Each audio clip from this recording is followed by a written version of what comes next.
Right guys, welcome back to the channel, and today has been massive in terms of news from Games Workshop. Bolters are getting a massive update for Space Marines and Chaos Space Marines, which will hopefully, lift them up just that little bit further. Lawrence from Tabletop Tactics, if you're watching, this might be what Grey Knights need, or at least I hope it is. And there's also been loads and loads of Blood Angel stuff announced from Forge World. For the Forge World Weekender as well. Before we go and have a look at all of those though, remember, if you are not a subscriber, to go and hit the subscribe button, press the bell button so you don't miss any uploads, but make sure you go and check out the competition video to be in with a chance to win £100 worth of Games Workshop products. The link to that video is down in the description below. And if you haven't already, make sure you go and follow us on Twitch for live hobby sessions and live streaming of games before the battle report hits YouTube. Without further ado guys, let's have a quick look through what Warhammer community has announced. So here we go, we've got the Bolter stuff and we've got the Blood Angel stuff. Let's have a look at the Bolter stuff first though. So Bolters are basically getting an upgrade for Adeptus Astartes and Heretic Astartes alike. They do need a little bit of an upgrade, I think, but in particular Tactical Marines, that didn't get a point reduction, or normal Chaos Space Marines in Chapter Approved, which was a disappointment. But we can only hope. I think for certain combos and units, it makes Marines and Bolters a lot more deadly. So let's have a quick look. So these are beta rules. These are going to be available in February's White Dwarf, but you can see here, it changes the conditions that you can rapid fire within. A lot of people have said, oh, Stormbolters are getting 8 shots within 12 inches. They're not. It just changes the conditions as to which you can rapid fire. So it applies to all Adeptus Astartes and Heretic Astartes units. So that's Blood Angels, Space Wolves, Dark Angels, Death Watch, and Codex Marines. And it also applies to Thousand Suns, Death Guard, and everybody in the Chaos Space Marine Codex with those key words. So, the following conditions apply. The firing model's target is within half the weapon's maximum range. That is what rapid fire is at the moment. So basically you can, of course, shoot twice if you're within half range. Not a problem. Great. However, if the firing model remains stationary during its previous movement phase, it can rapid fire. That means you are getting 2 shots at range 24 for normal Marines. Intercessors with bolt rifles will get 2 shots at range 30 with -1, which is fantastic news. It also means that Stormbolters would be able to get off 4 shots at range 24 if they remain stationary, which again is absolutely fantastic. You can combine that with a lot of different things. In particular, the one that I'm thinking of is Dark Angels, who get to reroll 1s if they remain stationary. It almost eliminates the need for that captain, which is absolutely, it's pretty good. Your backfield objective campers are going to be staying still or moving very little. They're getting 3 extra shots, essentially. Or if the firing model is a Terminator, Biker, Centurion, or Vehicle. So a number of things there. First of all, Terminators with Stormbolters now permanently get 4 shots at range 24, which is massive. That is absolutely massive. Bikers get 4 shots at range 24. That is phenomenal, which means that your bikers can literally do what they're supposed to now. Zip around the battlefield, keep the distance, and just pour fire in, grabbing objectives as they need to. Centurions can rapid fire. Wow. They've got a Hurricane Bolter in the chest, which means that all of a sudden got the full 12 shots, is it, at range 24? Which is massive for Centurions. They got a massive point reduction. Ollie's going to be over the moon with this because he's the only person I've seen run Centurions. But to permanently have 12 shots per Centurion at range 24 is fantastic. And of course vehicles as well. Land Raider, Crusader, anybody? Absolutely fantastic. I mean, a lot of flies and stuff are going to be getting in your face anyway. But let's look at Bikers. Bikers is massive because Raven Wing are getting just that little bit more now. Again, what I said, they can zip around the battlefield, still stay 24 inches away, and pour all of the firepower in as well. And it applies to Deathwatch. Now, I love Deathwatch bikers because they can move 14 inches and could get within rapid fire range. And you put a Stormbolt on the Sergeant, and all of a sudden that was 16 shots per biker squad within 12 inches. All of a sudden they can now do that at 24 inches, which is incredible.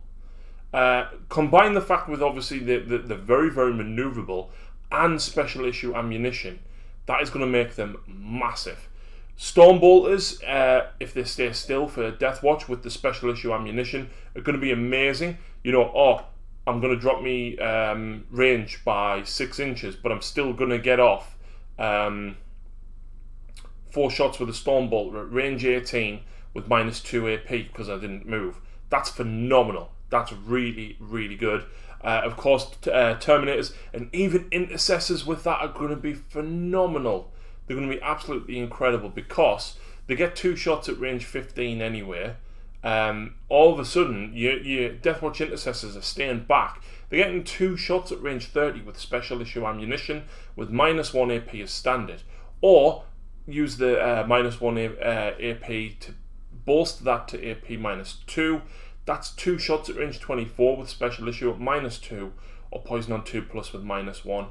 It's phenomenal stuff. It applies to all sorts of other weapons as well. It says here the Gauntlets of Ultramar, the Talon of Horus are also rapid fire bolt weapons, as is the Guardian Spear by Deathwatch. However, it does not apply to Adeptus Custodes, because they are trained very, very differently. And this is basically to improve the fluff around Space Marines, and whilst giving them that little bit extra bonus as well. Space Marines' primary weapon that they learn to fight with is a bolt gun, and I think this is very, very cool. And it just gives Space Marines that little bit extra help. I mean, the Stormbolters, for example, getting 4 shots on every vehicle. Why would you not pay 2 points for a Stormbolter now on every vehicle that you've got? Every Razorback that you've got, whack a Stormbolter on, 2 points. Done. Absolutely fantastic stuff. So I'm looking forward to getting that. I don't know the ins and outs of Thousand Sun Terminators, but I know the Warpfire Bolters are a little bit better than normal Bolters. Combine that with, for example, Grey Knight Terminators, use Cybolt ammunition, suddenly that's Strength 5 -1, 4 shots per Terminator at range 24. That is massive. So not only do you not have to get close, you can actually stay back and pour in. So I think hopefully this will change a few Grey Knight lists around. Another wanted shout out that I seen somebody mention was running Slanesh marked Chaos Terminators with combi plasmas, firing the bolters with Veterans of the Long War, Prescience, and then using Endless Cacophony to fire again. That is massively, massively good. So I think there is going to be a small shift in the meta based on the sheer weight of long-range bolt fire that Marines are now going to be able to kick out, and it's very, very exciting to see that they've actually done it. As ever, guys, if there is any questions that you have, email it to 40kfaq@gwplc with beta bolter discipline feedback in the subject. That's not all that got me excited today, though. As you guys know, I'm a massive, massive Blood Angel fan. Not so much 30k. However, I do love the new Leviathan and the Praetors that are out, and I will have to pick one up at some point. However, new Horus Heresy models coming soon from the Forge World Weekender. Now, I'm not going to go into detail with the Night Lord models. It's not really for me, but nevertheless, very, very cool stuff indeed. And of course, the Leviathan for the Night Lords as well. Very, very cool. Ray, actually, one of my Patreons, gave me a very, very cool idea. I want 2 of these claws, right?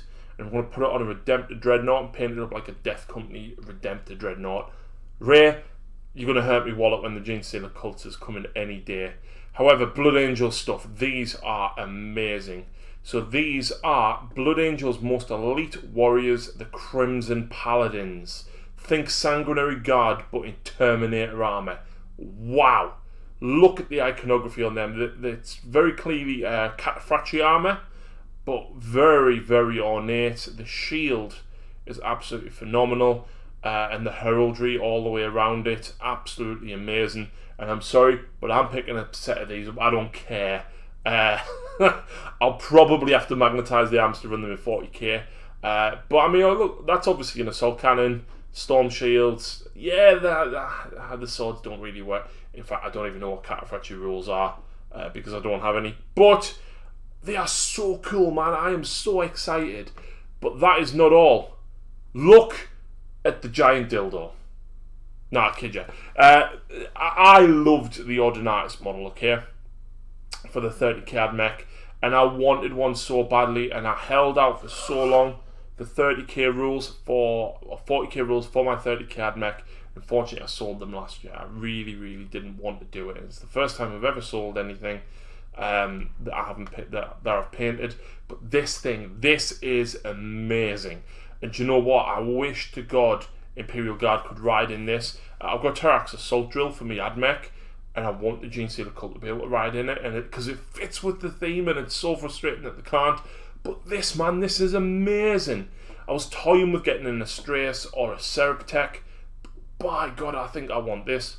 This is just amazing. So I'm really looking forward to that.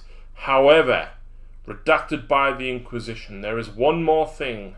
Something so awesome we couldn't fit into the article. Something Forge World fans have been looking forward to for a very long time. We'll have more on that very soon at the Weekender. Now, does anybody remember on, I think it was Christmas Eve or Christmas Day, the Forge World Facebook page put a picture up. It was artwork, and it was Sanguinius fighting Kabanda. Could this be the start of Sanguinius? Because even though I can't use him in 40k, man, that model gets announced, he is mine. He is getting pre-ordered, and I am taking him for my lovely display cabinet. Do you know what? If I run him as the Sanguinor, he's the Sanguinor or Dante or whatever, but he will hit the table. So really big exciting news from Games Workshop this week, guys. I just want to give a massive shout out to all the Patreons that support the channel and helped me in particular with the Gloomspite Gitz army, which is nearly finished. It's nearly all done, and it's only been out like a week and a half. So massive shout out to them. Please go and follow us on Twitch, and if you're able to support us via Patreon, please check out the link below. Dark Artisan merchandise is also available via Spreadshirt and Redbubble, which again, the links are down below. And remember, guys, comment on the competition video and make sure you are a subscriber. The winner is going to be announced at the end of January, so you've only got another 10 days to enter. But until next time, guys, thanks for watching, and we'll see you again soon.